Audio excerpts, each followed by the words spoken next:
Everyone, welcome to learn for success. तो कैसे हैं आप सब? आई होप आप सब स्वस्थ होंगे, मस्त होंगे और अपनी पढ़ाई पर भी फोकस कर रहे होंगे। पिछली वीडियो में हम क्लास 7 के हिंदी के सेकंड चैप्टर को एक्सप्लेन कर चुके हैं। आज हम इसकी एक्सरसाइज करेंगे। तो चलिए स्टार्ट करते हैं। चैप्टर था हमारा दादी माँ। तो फर्स्ट क्वेश्चन है, लेखक को अपनी दादी माँ की याद के साथ साथ बचपन की और किन किन बातों की याद आ जाती है? आंसर क्या होगा इसका? इसका आंसर होगा, जब लेखक को मालूम हुआ कि उनकी दादी की मृत्यु हो गई है तो उनकी आंखों के सामने दादी माँ के साथ बिताई गई कई यादें सजीव हो उठी, मतलब जीवित हो उठी। उसे अपने बचपन की स्मृतियाँ जैसे गंधपूर्ण झाग भरे जलाशयों में कूदना, बीमार होने पर दादी का दिन रात सेवा करना और ख़ास तौर पर साफ सफाई का ध्यान रखना, किशन भैया की शादी पर औरतों द्वारा किए जाने वाले गीत और अभिनय के समय बीमार लेखक का चादर ओढ़कर सोना और पकड़े जाने पर दादी माँ का उनका पक्ष लेना। साथ ही उसे रामी चाची की घटना भी याद आ जाती है जब दादी माँ ने उनकी आर्थिक मदद की। सेकंड क्वेश्चन देखिए, दादाजी की मृत्यु के बाद लेखक के घर की आर्थिक स्थिति खराब क्यों हो गई थी? तो आंसर है इसका, दादाजी की मृत्यु के पश्चात लेखक के पिताजी व भैया ने धन का सही उपयोग नहीं किया था। गलत मित्रों की संगति में सारा धन नष्ट कर डाला।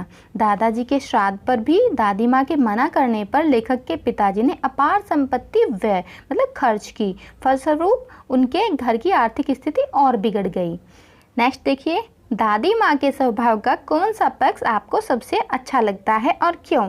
आंसर देखिए इसका, दादी माँ का सेवा, संरक्षण, परोपकारी व सरल स्वभाव हमें सबको अच्छा लगता है। दादी माँ मुँह से भले ही कड़वी थी परंतु घर के सदस्यों और दूसरों की आर्थिक मदद के लिए हर समय तैयार रहती थी। आवश्यकता के समय दादाजी की अंतिम निशानी सोने का कंगन देकर घर वालों की मदद की। रामी चाची का कर्ज माफ कर उसे नगद रुपए भी दिए ताकि उसकी बेटी का विवाह निर्विघ्न संपन्न हो जाए। निर्विघ्न मतलब बिना किसी विघ्न के, बिना किसी बाधा के। इन्हीं कारणों से वे दूसरों का मन जीतने में सदा सफल रही। नेक्स्ट क्वेश्चन देखिए, आपने इस कहानी में महीनों के नाम पढ़े जैसे क्वार, आषाढ़, माघ। इन महीनों में मौसम कैसा रहता है? लिखिए। आंसर देखिए इसका, क्वार का महीना कौन सा होता है? इस महीने में न तो अधिक गर्मी और न अधिक सर्दी होती, अर्थात हल्की हल्की ठंड रहती है। आमतौर पर मौसम साफ रहता है। आषाढ़ में कैसा होता है? तो देखिए, वैसे यह मौसम वर्षा का होता है परंतु इस महीने वर्षा न हो तो गर्मी बढ़ जाती है। माघ के महीने में क्या होता है? इस महीने में अत्यधिक सर्दी होती है। भयंकर सर्दी से सभी का बुरा हाल होता है। नेक्स्ट क्वेश्चन देखिए, अपने अपने मौसम की अपनी अपनी बातें होती हैं। लेखक के इस कथन के अनुसार यह बताइए कि किस मौसम में कौन कौन सी चीज़ें विशेष रूप से मिलती हैं। तो आंसर देखिए, क्वार के महीने में तरबूज, खरबूजा, फालसे और लीची मिलते हैं और आषाढ़ के महीने में आम, जामुन और खीरा मिलते हैं। आगे देखिए, माघ के महीने में अंगूर, केले, अमरूद और गुड़ मिलता है। अब देखिए आगे है हमारी भाषा की बात। भाषा की बात में देखिए, नीचे दी गई पंक्तियों पर ध्यान दीजिए। जरा सी कठिनाई पड़ते अनमनासा हो जाता। सन से सफ़ेद समानता का बोध कराने के लिए सा, सी, से का प्रयोग किया जाता है।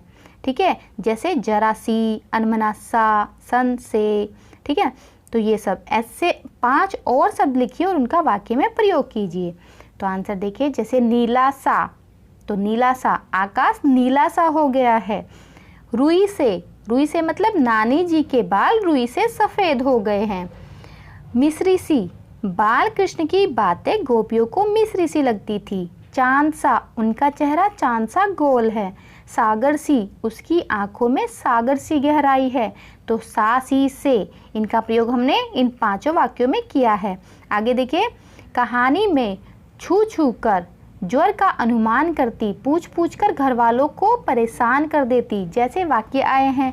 किसी क्रिया को जोर देकर कहने के लिए एक से अधिक एक ही बार शब्द का प्रयोग होता है। जैसे वहाँ जा जाकर थक गया, उसे ढूंढ ढूंढ कर देख लिया।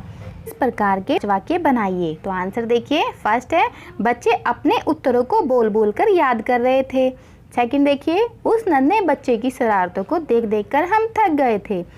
थर्ड देखिए, जोर जोर से चिल्लाकर तुम क्या साबित करना चाहते हो। फोर्थ है, बार बार उसके उस सवाल करने से हम तंग आ गए थे। और फिफ्थ देखिए, पुलिस ने अपराधी को पीट पीट कर अधमरा कर दिया।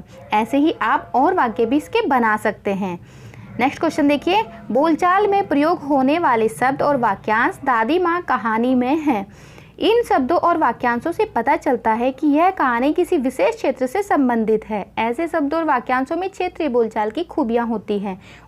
उदाहरण के लिए देखिए, निकसार, ब्रेहा, उरीन, चिवड़ा, छौंका इत्यादि शब्दों को देखा जा सकता है। इन शब्दों का उच्चारण अन्य क्षेत्रीय बोलियों में अलग ढंग से होता है, जैसे चिवड़ा को चिड़वा, चुड़त्र, पोहा और इसी तरह छौंका को छौंक, तड़का भी कहा जाता है। निकसार, उरीन और ब्रेहा शब्द क्रमशः निकास, उरीन और ब्रह्मा शब्द का क्षेत्रीय रूप है। इस प्रकार के 10 शब्दों को बोलचाल में उपयोग होने वाली भाषा या बोली से एकत्र कीजिए और कक्षा में लिख कर दिखाइए।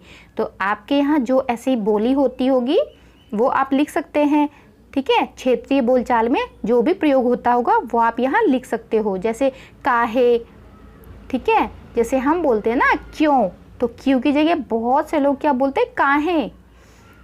बंदा, कृपा, कार परोजन, लक्ष्मण, आपा, भनक, घना, बटेऊ, तो ये सब क्या है, ये सब ऐसे ही क्षेत्रीय बोलचाल है, ठीक है। आप भी अपने और ऐसे ही प्रयोग कर सकते हैं। तो ये था हमारा चैप्टर। आई होप आपको इसके क्वेश्चन आंसर बहुत अच्छे से समझ में आ गए होंगे। अगर आपको इसके क्वेश्चन आंसर अच्छे से समझ में आए तो प्लीज़ हमारी वीडियो को लाइक कीजिए और हमारे चैनल को सब्सक्राइब कीजिए। Thanks for watching my video.